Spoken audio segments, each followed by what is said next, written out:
Rainwater crawled down the subway window like exhausted tears, blurring the city into streaks of pale gold and dead gray. Vale stared through the glass without really seeing anything. The train rattled beneath him with mechanical indifference, carrying hundreds of tired bodies toward another workday they no longer believed in. Faces glowed faintly beneath cold fluorescent lights, construction workers half asleep, nurses clutching coffee cups, office employees scrolling endlessly through news feeds designed to keep them anxious and obedient. Above the train doors, a digital clock flickered, 6:12 a.m. Late again, not late enough to lose the job, just late enough to receive another warning email. Ethan tightened his grip around the metal pole as the train lurched violently. His chest already felt heavy, tight, like invisible fingers were slowly closing around his lungs. 3 hours of sleep. Maybe less. His phone vibrated in his pocket.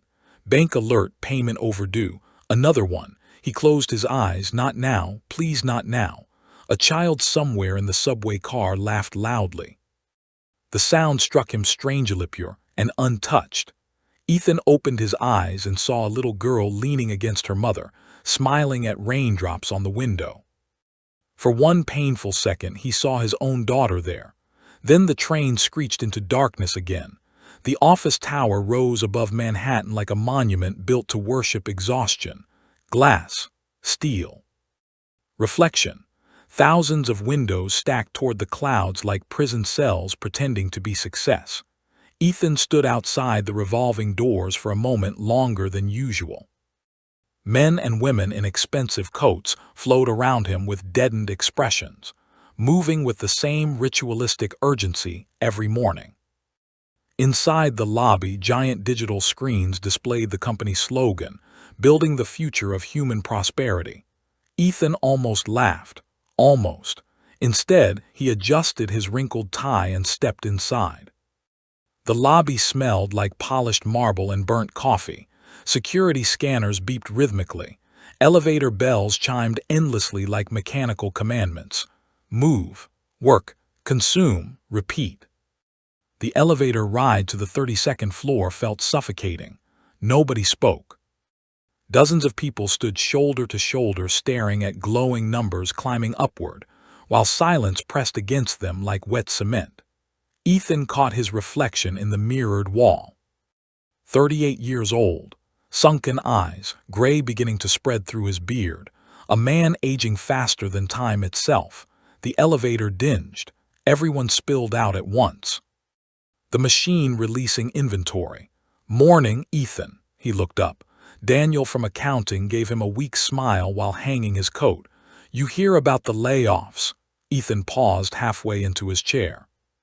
"No, 47 people." Daniel shrugged nervously. "Corporate says restructuring. Restructuring." Ethan hated that word. Human lives reduced to spreadsheet vocabulary. He sat down slowly at his cubicle. Rows of gray partitions stretched endlessly beneath fluorescent lights that hummed like insects. Keyboards clacked. Phones rang. Printers coughed paper into existence. A modern factory, except instead of building products, they processed human lifespan.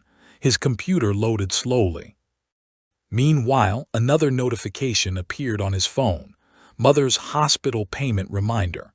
He rubbed his forehead hard enough to hurt. Across the office floor, laughter suddenly erupted from the executive conference room.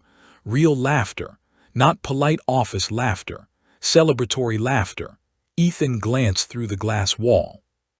Executives in expensive suits stood around catered breakfast trays and champagne bottles. One man clapped another on the back while smiling broadly.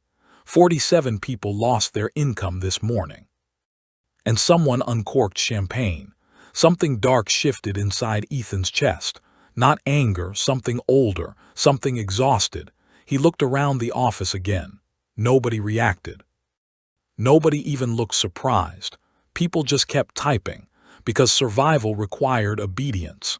By noon, his anxiety had evolved into physical pain. His inbox kept filling faster than he could empty it. Every email carried hidden threats disguised as professionalism. Follow-up required. Urgent deadline. Performance review update. At 1:17 p.m., Alina texted him. Mom's condition got worse. Doctor wants more tests. Ethan stared at the message. Then another arrived. Also, Lily needs school supplies by Friday. Then another. I know you're trying, I'm sorry. That one hurt most. Not accusation, surrender. He leaned back slowly in his chair. The fluorescent lights suddenly felt unbearably bright.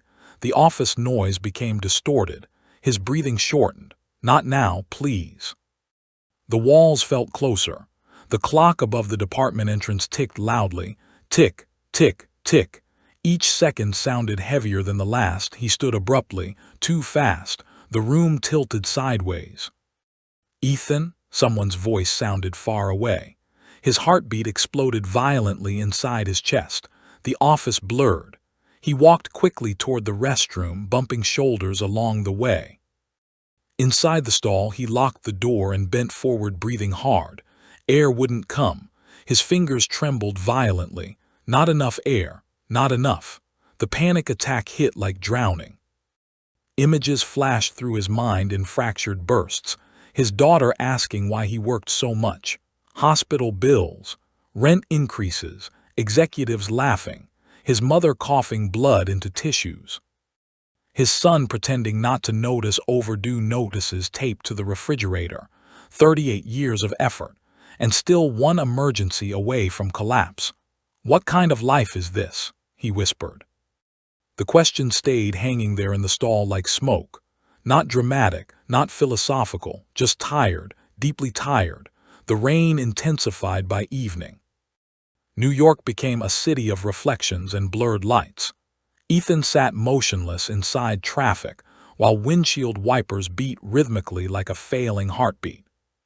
His phone played another financial podcast automatically. Rising inflation continues affecting middle-class households. He turned it off violently. Silence filled the car. Then came the thoughts again. Why was survival becoming impossible even for people who worked nonstop? Why did productivity increase while ordinary lives deteriorated? Why did debt feel permanent?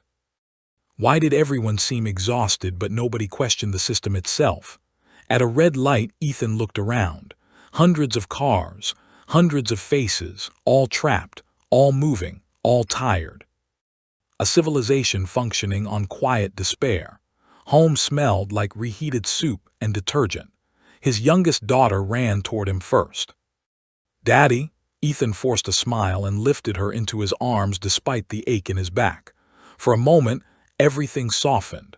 Then he saw Alina watching him from the kitchen. Concern hidden behind practiced calm. "You okay?" she asked quietly later while the children slept. "Yeah, too fast, too automatic." She folded laundry slowly. "You've been somewhere else lately." Ethan loosened his tie. "I'm just tired." "You're always tired." Silence. Rain tapped softly against the windows. Finally, she spoke again. "You scare me sometimes." That landed harder than accusation, because she wasn't angry, she was afraid. Ethan sat beside her heavily. He stopped. How could he explain something he barely understood himself? That it no longer felt like life, that it felt engineered, measured, harvested. That everyone around him seemed spiritually drained while pretending everything was normal. "I think something's wrong with this world," he said finally. Alina studied him carefully. "You mean politics?" "No," he shook his head slowly. "Bigger." Near midnight, the apartment fell silent. The children slept. The city outside glowed dimly beneath rain clouds. Ethan sat alone at the kitchen table, illuminated only by laptop light. Bills surrounded him like evidence at a crime scene. Mortgage, insurance, medical debt, utilities, credit cards, endless. Infinite, a machine that could never be fed enough. His exhaustion slowly transformed into obsession. Search after search. Economic inequality, corporate lobbying, debt systems, financial collapses. Wealth concentration, hidden banking scandals. He moved deeper and deeper through obscure forums, leaked documents, archived interviews, vanished whistleblower cases. Patterns emerged. Then stranger patterns. Some discussions claimed economic crashes weren't failures, they were opportunities, tools, methods of transferring wealth upward during chaos. Ethan frowned. His pulse quickened. One encrypted discussion thread caught his attention. No usernames, no profile images, just timestamps and fragmented conversations. The system functions exactly as intended. Poverty creates dependency. Dependency creates control. Another message appeared seconds later. You cannot reform a machine designed to consume human lives. Ethan stared motionless at the screen. Then suddenly a new message appeared, directly beneath his anonymous login, as if someone had been watching him silently the entire time. You're finally asking the right questions. The kitchen suddenly felt colder. Outside, thunder rolled across the sleeping city, and for the first time in years, Vale no longer felt alone. The message remained on Ethan's screen long after midnight. You're finally asking the right questions. No username, no icon, no traceable identity. Just words glowing faintly against the darkness of his kitchen, while rain whispered against the apartment windows. Ethan stared at the sentence, his fingers hovering over the keyboard. Every instinct told him to close the laptop. Normal people close things like this. Normal people went asleep and woke up for work. Normal people accepted exhaustion as adulthood. But something inside him had already crossed a line. His pulse thudded softly in his throat. He typed slowly, "Who are you?" The response appeared almost instantly. Someone who once believed hard work mattered. A chill moved through him. Outside, thunder rolled above the city skyline. Manhattan's distant towers glowed through rain and fog like silent gods watching over millions of invisible lives. Ethan swallowed. What is this place? Several seconds passed. Then a graveyard of people who noticed the machine. The machine. The phrase lingered strangely in his head. Another message appeared, if you want answers tomorrow, 11:30 p.m., Lower East Side. Delancey and Essex, come alone. Then the screen went black, the entire thread vanished. Ethan blinked, gone, no history, no messages, nothing. Only his own reflection stared back from the dark laptop's screen-teared eyes, pale skin, fear slowly mixing with curiosity. Behind him, the microwave clock flashed 1:14 m repeatedly, like a warning. The next morning felt unreal. Everything looked the same. That disturbed him most. Subway crowds still moved like exhausted currents beneath fluorescent lights. Screens still screamed advertisements promising happiness through consumption. Coffee shops still overflowed with anxious professionals, paying $8 for temporary survival. Yet Ethan couldn't stop seeing invisible structures beneath everything. Systems, patterns, manipulation hidden behind normalcy. At work, the office felt colder than usual, not physically, emotionally. As if everyone unconsciously understood they were trapped, but lacked the energy to admit it. Ethan sat inside his cubicle reviewing spreadsheets, while corporate news played silently on mounted televisions above the floor. Markets rise despite mass layoffs. The headline twisted inside him. Beside him, Daniel from accounting whispered quietly, "They fired another 20 people this morning." Ethan looked up. "Why?" Daniel gave a bitter laugh. "Stock optimization, optimization." Another sanitized word for human suffering. Across the room, management moved calmly through the office carrying coffee cups and performance reports, while workers avoided eye contact like frightened animals sensing predators. Ethan noticed something else now. Mirrors everywhere. Elevator mirrors, bathroom mirrors, glass reflections. The building constantly forced employees to see themselves, while simultaneously erasing who they actually were. He caught his own reflection in the black monitor screen.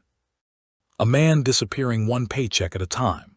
At lunch break, Ethan sat alone in Bryant Park beneath gray skies, eating a sandwich that tasted like cardboard. People moved around him, indolsliliers, students, tourists, executives, everyone rushing. Everyone chasing survival disguised as ambition. His phone buzzed. Alina calling. He answered immediately.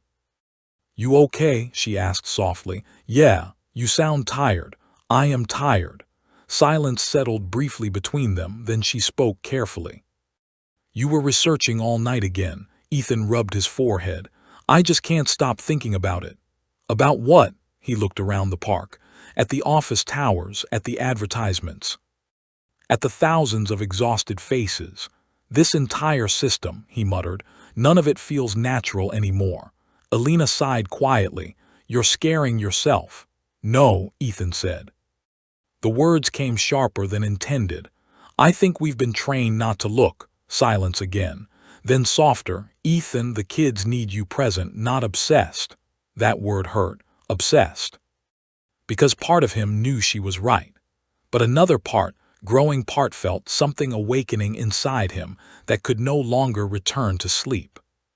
The rain had stopped by nightfall, leaving the city slick and reflective beneath neon lights. Ethan stood near Delancey Street with his hood pulled low against the cold wind. Every passing stranger suddenly looked suspicious. Every parked car, every darkened window. His heart pounded harder with every minute. Then a voice emerged behind him. "You came." Ethan turned sharply. The man looked somewhere in his late 50s, lean, hollow-eyed, unshaven. A weathered coat hung loosely over narrow shoulders, but his eyes were intensely alive. Dangerously intelligent. "Marcus Reed?" Ethan asked carefully. The man smirked faintly. "So you can follow instructions." They walked without shaking hands, without introductions. Like two people already being watched. The Lower East Side breathed around them, Zions in the distance, steam rising from street vents. Old brick buildings pressed beneath glowing billboards, selling luxury watches to people drowning in debt. Marcus finally spoke. "You know why most people never escape?" Ethan stayed quiet. "Because the machine doesn't just steal money," Marcus continued. "It steals perception." They entered an old 24-hour diner lit by flickering fluorescent bulbs. Only 3 customers sat inside. Marcus chose the booth farthest from the windows. "You worked banking?" Ethan asked. Marcus laughed softly. "I worked inside economic warfare." The waitress poured coffee silently. Marcus waited until she left before leaning forward. "You think debt is accidental?" Ethan hesitated. "I don't know what to think anymore." "Good," Marcus replied. "Certainty is how they control people." He pulled a folded napkin toward himself and began drawing circles with a pen. "People think modern slavery disappeared because chains disappeared." He tapped the paper.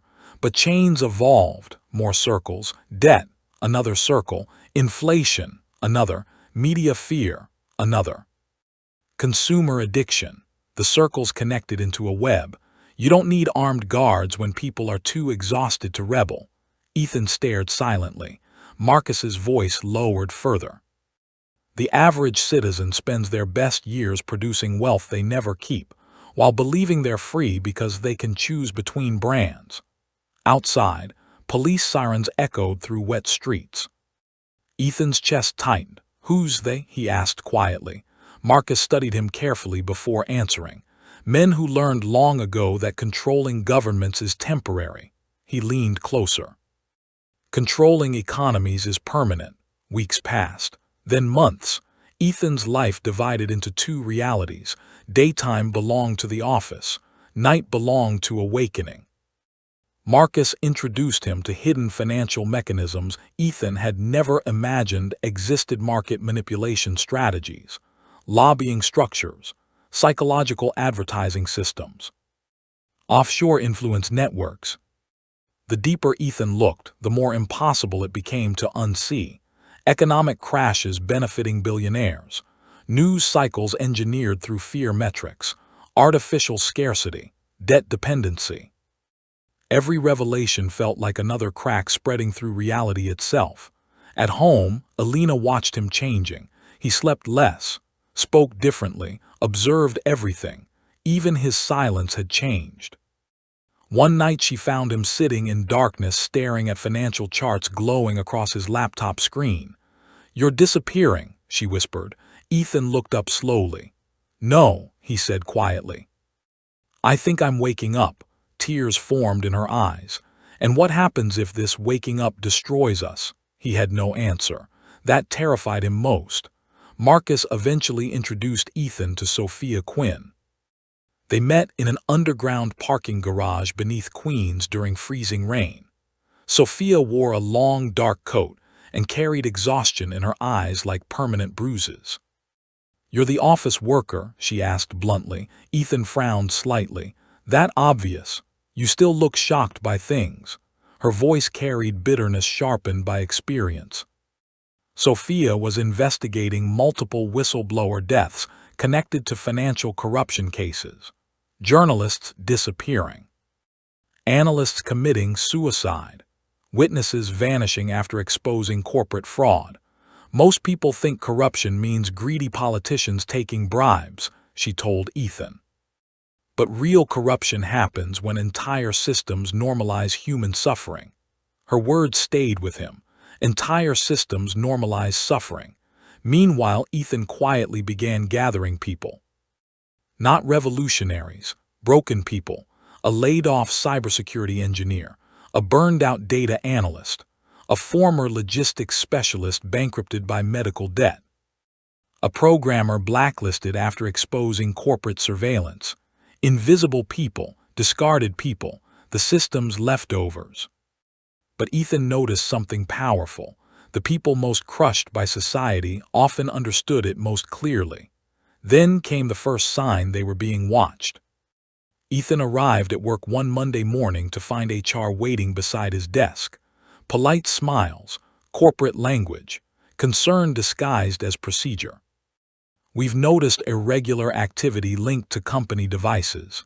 Ethan kept his expression calm. "What kind of activity?" "Financial research, political forums, encrypted networks." The woman smiled mechanically. "Nothing illegal, of course. We're simply concerned about employee wellness." Employee wellness. The phrase felt almost mocking. That evening, Ethan found an unmarked black SUV parked outside his apartment building. It remained there for 3 hours. No movement, no visible driver, just waiting, watching. The machine had finally noticed him. 3 nights later, Ethan arrived at Marcus's apartment. The door was slightly open. Inside, the room was empty, desk overturned, laptop destroyed. Coffee still warm. Ethan's heartbeat surged violently. Then he noticed the message scratched hastily onto the mirror near the hallway. "They know your name now." Before panic could fully settle in, Ethan's phone vibrated. Unknown sender. One attachment. Classified archive zip beneath it. A single line appeared. Consortium access files level. Black. Ethan stared at the screen, while distant sirens echoed through the city night. And somewhere deep inside him, fear finally began transforming into something far more dangerous. The first corporation collapsed on a Tuesday morning. No explosions, no dramatic headlines at first. Just numbers. Quiet, invisible numbers moving through hidden systems most people would never understand. Ethan sat alone in a dim apartment 2 blocks from the East River, while rain crawled down cracked windows and monitors glowed pale blue across the darkness. Financial models flickered endlessly around him. Supply chains, shell companies, debt exposure maps, offshore liquidity patterns. To the outside world, he was still invisible. An exhausted office worker, a forgettable middle-class man. But beneath that identity, something else had begun forming, something patient, something dangerous. Behind him, an old wall clock ticked steadily. Tick, tick, tick, not time anymore, countdown. "You're sure this triggers the chain reaction?" Sophia asked quietly. She stood near the kitchen counter holding cold coffee, her face illuminated by shifting market graphs. Ethan didn't look up. It's already started. On one monitor, stock values began dipping sharply. A logistics conglomerate tied to Consortium banking channels had suddenly lost confidence after anonymous disclosures exposed manipulated pension funds. Within minutes, investors panicked.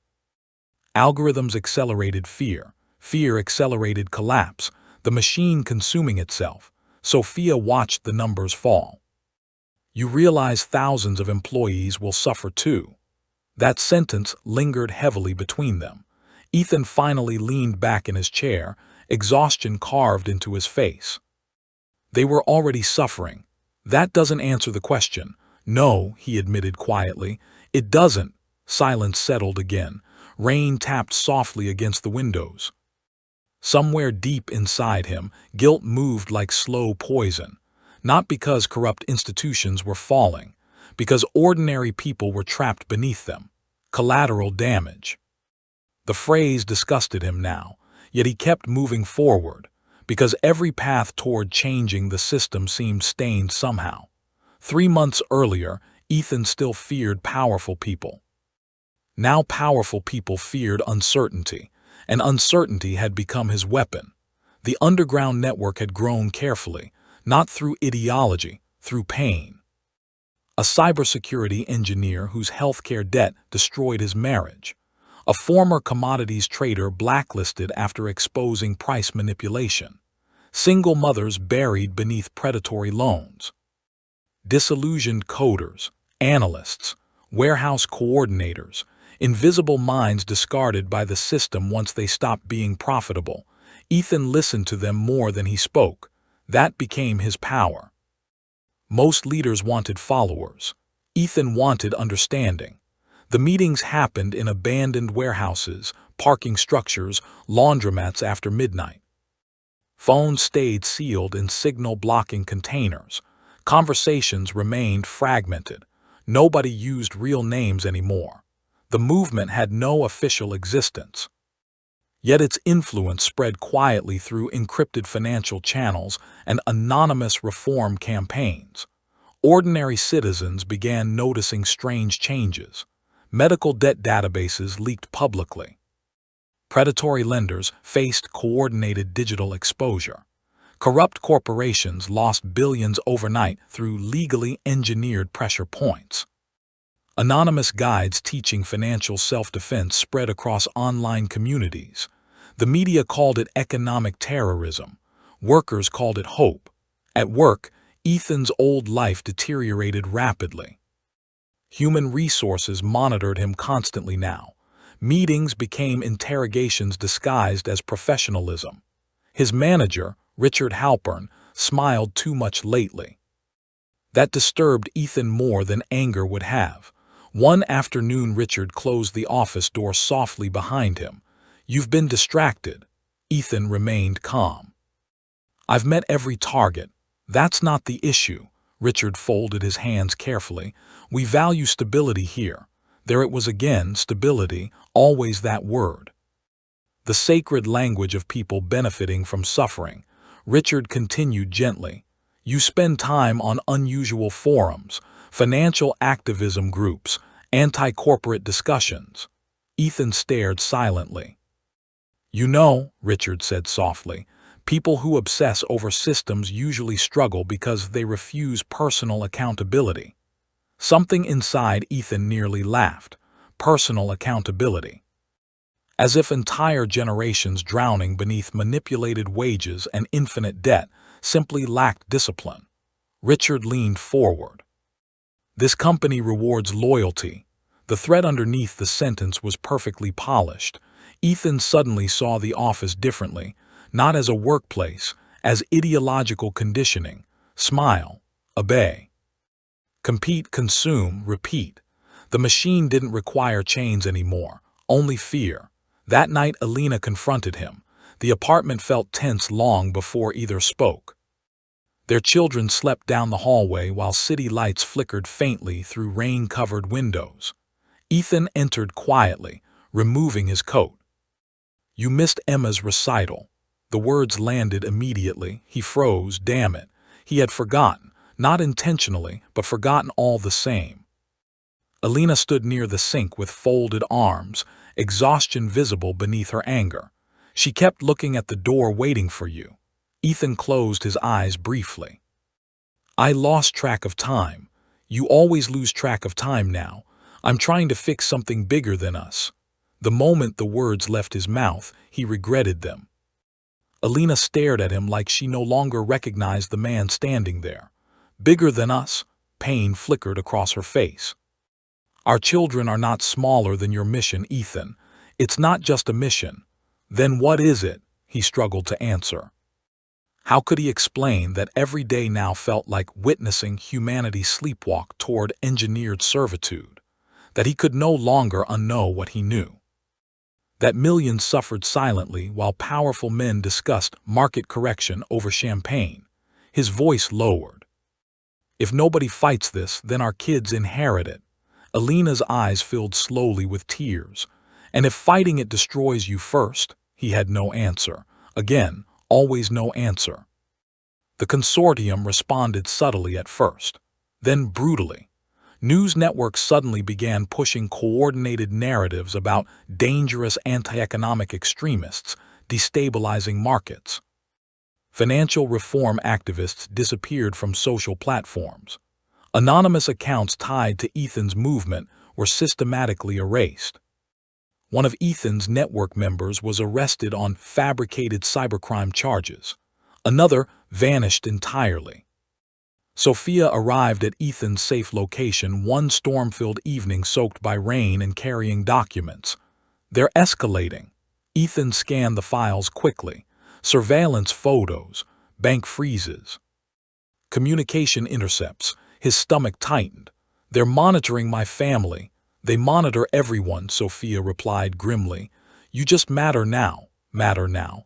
The phrase unsettled him deeply. Outside, thunder shook the windows. Sophia studied him carefully. You're changing, Ethan kept reading. I have to. No, she said sharply. You're starting to enjoy control. That made him look up. I'm trying to stop monsters. And what happens when your methods require becoming one? The room fell silent except for rain hammering against glass. Ethan's reflection stared faintly from the darkened window beside him. For a moment he barely recognized himself. Less fear now, less hesitation, harder eyes, strategic eyes. The transformation frightened him privately, but weakness frightened him more. Weeks later, another corporation collapsed, then another. Entire financial sectors destabilized through invisible pressure points Ethan's network had uncovered. The public never saw the architecture behind it, only outcomes. Predatory healthcare stocks crashing, debt collection agencies exposed, private lobbying firms leaking confidential communications. Citizens quietly rallied behind anonymous reform movements spreading online. The media called the unknown leader the Ghost Dawn. Ethan hated the name, but secretly, part of him understood it. Power itself was becoming intoxicating. Not luxury, not money, influence. The ability to bend systems previously untouchable, to make billionaires panic, to force institutions to react. To finally stop feeling powerless. That was the most dangerous feeling of all. The invitation arrived without warning. No sender, no explanation, just coordinates and a time. Midnight. Hudson Yards. Rooftop level. Sophia immediately objected. It's a trap, probably. Then don't go. But Ethan already knew he would, because fear no longer controlled him the same way. And because deep down, he needed to see the face behind the machine. Rain poured across Manhattan that night like the city itself was trying to wash something away. Ethan stepped onto the rooftop beneath black skies and distant thunder. A chessboard sat near the edge overlooking the glowing city. Two glasses waited beside it. And seated calmly beyond the board Victor Kane, older than Ethan expected, perfectly composed, silver-haired, elegant, the kind of man who looked born inside power. Victor studied the city lights before speaking. Beautiful, isn't it? Ethan stayed standing. You destroy people's lives. Victor smiled faintly. No, Ethan. He gestured toward Manhattan. We organized them. Lightning flashed silently across distant clouds. Victor moved a chess piece carefully. Civilization is fragile. Most people mistake comfort for stability. You profit from suffering. We manage suffering. Victor looked up finally. And now so do you. The word struck harder than accusation. Because somewhere inside himself Ethan feared they were partially true. Victor's expression remained calm. You think you discovered the system accidentally. Ethan's pulse slowed dangerously. What are you talking about? Victor leaned back slightly. The Consortium noticed you years ago. Rain hammered the rooftop harder. You were profiled after your first economic essays online. Psychological markers, behavioral forecasting, pattern recognition. Ethan felt coldness spread through his chest. Victor continued softly. We knew eventually someone like you would emerge. Lightning illuminated the skyline again. And we allowed it. Silence. Only rain, only thunder. Only the city watching below like a living machine. For the first time since beginning this war, Ethan felt truly afraid. The world began cracking quietly, not with explosions, with withdrawals. Empty shelves, frozen accounts, governments denying panic while armored vehicles appeared outside financial districts before sunrise. Screens everywhere glowed with the same desperate language: temporary market instability, temporary liquidity event, temporary social disruption. But ordinary people no longer believed temporary meant temporary. In New York, crowds gathered outside banks beneath cold autumn rain. In London, riots erupted after pension systems locked millions from accessing savings. In Sao Paulo, food convoys traveled under military escort. Across social media, anonymous broadcasts spread faster than governments could suppress them. One symbol appeared everywhere now: a black chess king surrounded by broken chains. Nobody officially claimed it, yet everyone knew who it represented: Ethan Vale, the Ghost Don, the man the media called either humanity's liberator or civilization's greatest threat. Depending on who owned the network speaking. High above Manhattan, Ethan stood silently before floor-to-ceiling windows overlooking a city trembling beneath uncertainty. The safe house no longer resembled hiding, it resembled command. Encrypted monitors covered entire walls. Global economic feeds streamed endlessly beside political intelligence reports, leaked Consortium communications, protest maps, military movement predictions. Around him, exhausted analysts and strategists moved through shadows carrying tablets and coffee like soldiers inside a digital war room. The room smelled of stale air, electronics, and sleeplessness. Ethan barely noticed anymore. Sophia entered quietly. You should see this. She handed him a tablet: Paris burning, Berlin riots, Tokyo financial districts gridlocked. Chicago police firing tear gas into crowds chanting against debt systems. Ethan studied the footage silently. Not victory, never victory. Just pressure finally rupturing systems that had buried human suffering beneath polished language for decades. The governments are losing narrative control, Sophia said. They were always losing it, Ethan replied quietly. They just can't hide it anymore. Yet even as he said it, unease tightened inside him, because revolutions sounded beautiful from distance. Up close they looked like frightened civilians in collapsing trust. One monitor suddenly flashed red. Assassination attempt: Buenos Aires cell compromised. 3 dead. Ethan closed his eyes briefly. 3 more. The numbers no longer shocked him immediately anymore. That realization disturbed him deeply. Victor Kane's influence moved differently now, not publicly, like gravity. Invisible but everywhere. Entire media organizations suddenly synchronized messaging against Ethan's movement. Politicians denounced economic extremism while quietly receiving emergency instructions from Consortium advisors. Intelligence agencies launched investigations into decentralized reform groups. The machine had stopped pretending neutrality.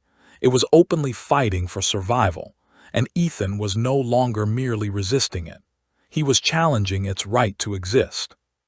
Late one night, Ethan returned home for the first time in nearly 2 weeks. The apartment felt smaller than he remembered, quieter, real. His youngest daughter had fallen asleep on the couch holding a drawing she made for him. A stick-figure family beneath sunlight, everyone smiling. No towers, no war, no shadows, just peace. Something sharp twisted inside his chest. Alina stood near the kitchen doorway watching him carefully. "You missed Noah's birthday dinner." Ethan lowered his eyes. "I know." "No," she replied softly. "You know after it happens." The words carried exhaustion deeper than anger. Rain tapped gently against the windows behind them. Ethan sat slowly at the dining table, rubbing his face hard. "I'm trying to build something better for them." Alina stared at him for a long moment. "And what if they lose their father before they ever see it?" Silence, heavy, human. Far more difficult than confronting billionaires. Ethan looked older now, not physically alone, spiritually. Leadership had hollowed parts of him out, the burden of knowing too much. Too many consequences, too many lives tied to his decisions. "I don't even know if I'm still fixing things anymore," he admitted quietly. That honesty seemed to crack something between them. Alina approached slowly and sat across from him. For a moment, neither spoke. Then she asked the question he feared most. "When did you stop sleeping?" He almost laughed, because he couldn't remember. The evidence room beneath the safe house looked more like an archive of civilization's hidden sins. Stacks of leaked files, financial records, private communications, classified agreements. Wars influenced by investment interests. Artificial shortages designed to manipulate commodity prices. Coordinated media fear campaigns during economic restructuring periods. Entire humanitarian crises quietly prolonged because instability generated profit. Ethan stood among the documents feeling physically sick. Sophia watched him from nearby. "This is enough to destroy governments." "No," Ethan said quietly, "this destroys faith." That was worse. People could survive poverty, sometimes even violence. But when institutions themselves became revealed as mechanisms of controlled suffering societies, fractured psychologically. One document in particular held Ethan motionless. A private consortium communication from years earlier discussing a housing collapse, projected civilian displacement numbers, suicide probabilities, expected public outrage cycles. All reduced to strategic language. Human pain converted into manageable statistics. Ethan's hands trembled slightly. "They calculated everything," he whispered. Sophia nodded grimly. "They call it stabilization modeling." The room suddenly felt freezing cold. Ethan realized then that the consortium's greatest weapon was not greed, it was emotional detachment. The ability to discuss suffering without feeling it. And somewhere deep inside himself, he feared he was slowly developing the same survival mechanism. The assassination attempt came 3 nights later. Chicago, underground transit tunnel. Ethan was moving between safe locations with 2 security operatives when the first gunshot exploded through darkness. Concrete shattered beside him. Chaos erupted instantly. One guard dropped immediately. The second shoved Ethan behind a support pillar while bullets screamed through the tunnel. The deafening violence felt unreal after months of strategic warfare conducted through data and influence. Now death stood inches away. Immediate, primitive, human. "Move," the surviving operative shouted. They sprinted through maintenance corridors lit by flickering emergency lights while alarms echoed endlessly underground. Ethan's lungs burned. His heartbeat thundered violently. For one horrifying second, he imagined Alina receiving the call, imagined his children growing up with headlines instead of a father. The thought terrified him more than dying itself. They escaped through flooded utility access tunnels into freezing rain above street level. By dawn, every major network already carried the narrative. Failed extremist leader escapes federal operation. Lies traveled faster than truth now, because truth required reflection. Fear only required repetition. Weeks later, Victor Kane finally requested another meeting, this time in Geneva, an old cathedral converted into a private diplomatic estate. Snow fell silently outside, while candlelight flickered across ancient stone walls. Victor stood near enormous stained glass windows depicting saints wearing crowns of suffering. Appropriate, Ethan thought bitterly. You look exhausted, Victor observed calmly. I am. Victor nodded almost sympathetically. That means you're beginning to understand power. Ethan remained standing. You manufactured crises for profit. Victor poured wine slowly. We managed civilization through inevitable instability. You destroyed lives. Victor's expression barely changed. And yet billions still eat, work, consume, reproduce, and survive within functioning societies. He stepped closer. You think humanity remains peaceful naturally. Snow drifted softly beyond the cathedral glass. Victor's voice lowered. People require systems stronger than themselves. Without centralized control, civilizations collapse into tribal chaos. Ethan stared at him. So your answer is engineered suffering.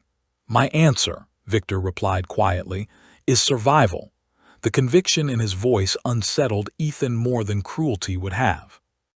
Because Victor genuinely believed himself necessary, a guardian rather than a tyrant. Victor studied him carefully. You still think this is about defeating evil. Silence. It isn't, Victor continued. It's about deciding who carries the burden of control. He gestured toward the city lights outside. Order always costs someone. Then came the offer, simple.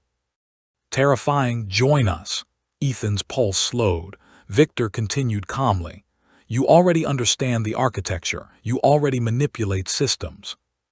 You already sacrifice stability for outcomes. The candlelight flickered across Victor's face. You're becoming exactly what this age requires. Ethan felt something dark move inside him. Temptation. Not for wealth, for capability, for enough power to permanently change the machine itself. Victor saw the hesitation and smiled faintly. Back in New York, protests escalated into nationwide paralysis. Governments struggled to maintain confidence. Markets convulsed unpredictably. Public trust evaporated faster each week. Meanwhile, Ethan stood alone inside the safe house, staring at the final evidence package capable of exposing the Consortium completely. If released, the world would finally see truth. But truth carried consequences. Mass panic, economic collapse, potential societal breakdown. He remembered Victor's words, order always costs someone. Behind him, Elena entered quietly. She had not visited the safe house before. Her eyes moved across armed security, glowing monitors, exhausted strategists, then finally settled on Ethan. You built an empire, she whispered sadly. No, he replied. I built resistance. Elena stepped closer. And what happens after resistance wins? He had asked himself that question every night recently. No answer ever came easily. She touched his face gently. Remember why you started. Not revenge, not domination, humanity, the forgotten people, the exhausted people, the invisible people. Ethan looked toward the evidence files again, then finally made his decision. 3 days later, every screen on Earth changed simultaneously. Phones, televisions, billboards, public networks. Emergency broadcasts.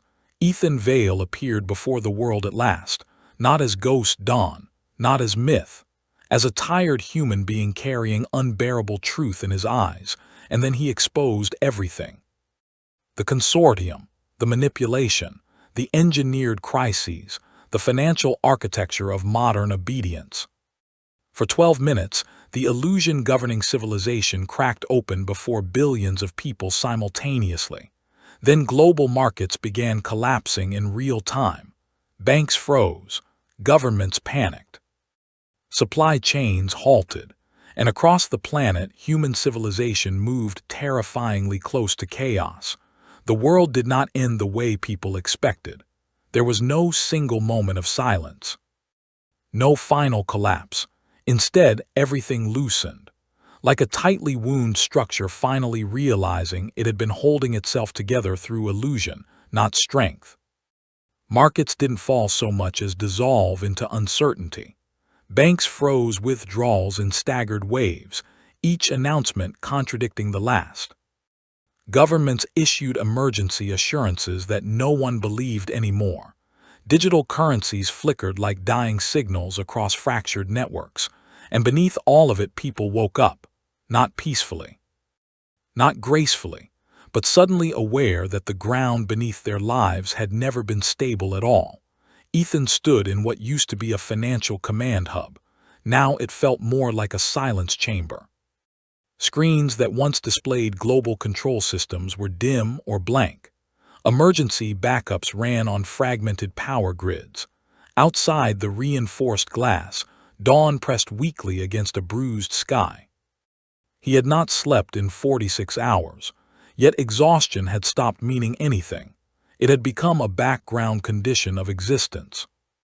Sophia stood nearby, arms crossed tightly, watching global humanitarian channels come alive one by one.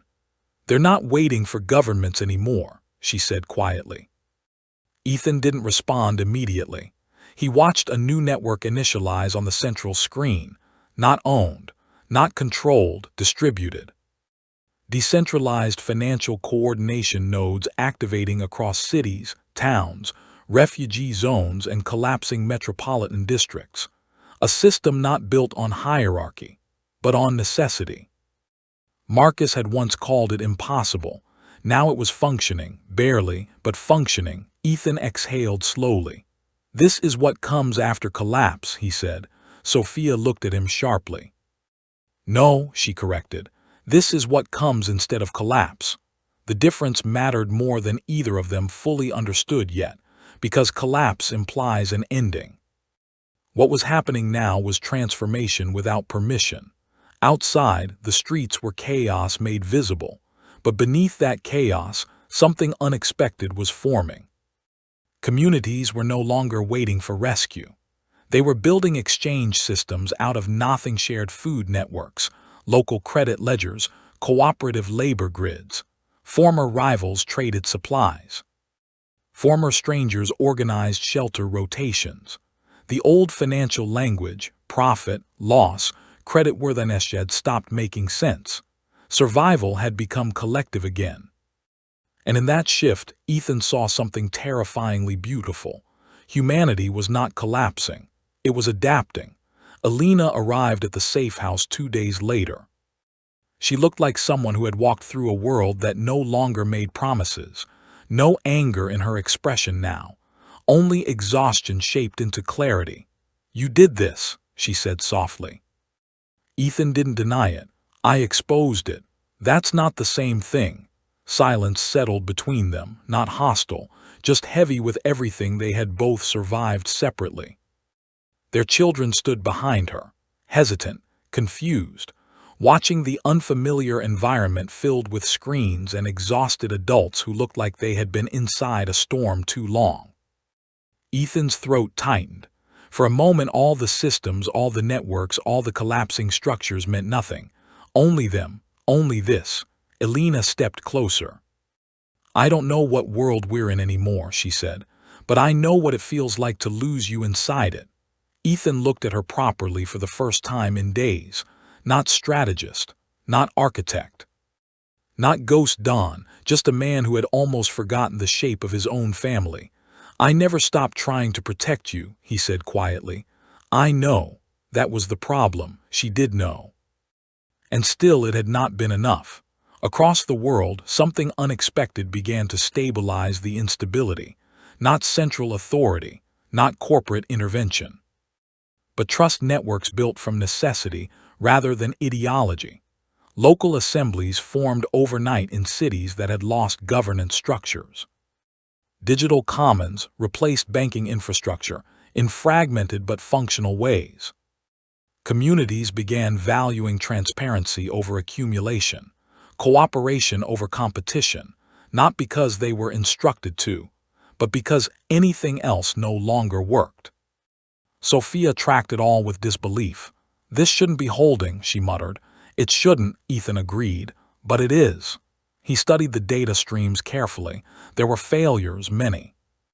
Fraud attempts, breakdowns, localized conflicts, but there was also correction, self-healing patterns emerging in decentralized systems. Like something in human behavior itself had been waiting for the absence of control to reveal a different form of intelligence. Not perfect, but alive. Victor Kane reappeared in the narrative quietly. No broadcasts, no threats. A single encrypted message delivered through a surviving diplomatic channel. Ethan read it alone. The old world was never meant to last indefinitely. He paused. It exhausted itself exactly as designed.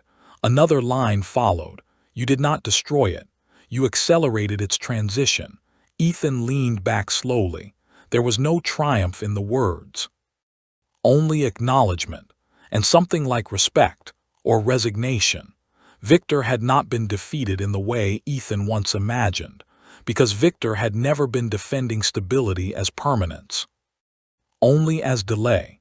Days turned into weeks. The violence that many predicted did not fully materialize, though fear of it lingered constantly like a shadow just outside perception. Instead, something stranger emerged, a fractured but functioning global network of human coordination.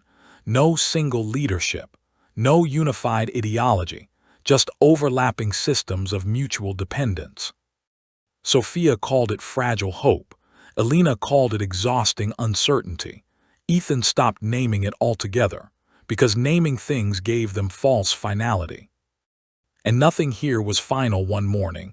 Ethan stood alone outside what had once been a corporate district, now partially converted into communal resource hubs. The skyline looked different. Not because buildings had changed, but because their meaning had. Glass towers no longer represented control, only leftover structures from a system that no longer held authority over human behavior. Children ran through open plazas where security gates once enforced exclusivity. People exchanged goods without transaction terminals. Ethan watched a woman teach strangers how to repair energy systems. No permission requested, no hierarchy established, just knowledge moving freely. Sophia approached quietly beside him. "You regret it?" she asked. Ethan thought about the question carefully. Regret implied a desire for a different past, but he could no longer imagine that. "I regret the cost," he said. "That's different."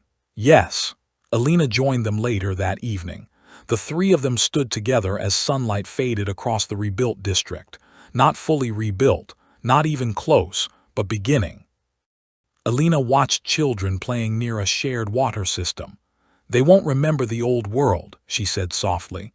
"That's good," Sophia replied. Elena shook her head slightly. "It's also dangerous." Ethan understood what she meant. Memory was warning, and without it repetition was possible. Years passed in fragments rather than chapters. The world did not become utopia.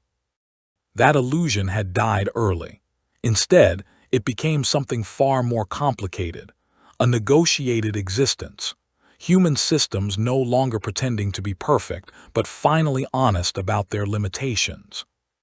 Power still existed, but it was distributed unevenly enough to be corrected rather than concentrated enough to dominate. Ethan never held office, never built an empire, never became what Victor once offered him. Instead, he moved quietly through systems he helped dismantle and rebuild. A ghost not of control anymore but of memory. On one ordinary morning, he walked through a public marketplace that had once been a financial district. Stalls replaced offices. Food replaced trading floors. Conversation replaced transactions. He moved anonymously through the crowd, no recognition, no attention. Just another face in a world no longer obsessed with hierarchy. A child nearby stared at him for a long moment, then tugged his sleeve. Were people really once forced to sell their lives just to live? Ethan froze. Around him, the market continued breathing voices, movement, life unconcerned with the weight of history pressing quietly beneath it all. He looked at the child, at the openness in their eyes, at the absence of inherited fear. He tried to answer immediately, but the words did not come. Because somewhere deep inside him he remembered everything too clearly, and the silence that followed was not sadness, not relief, but the fragile beginning of responsibility that future generations would never have to understand the same way again.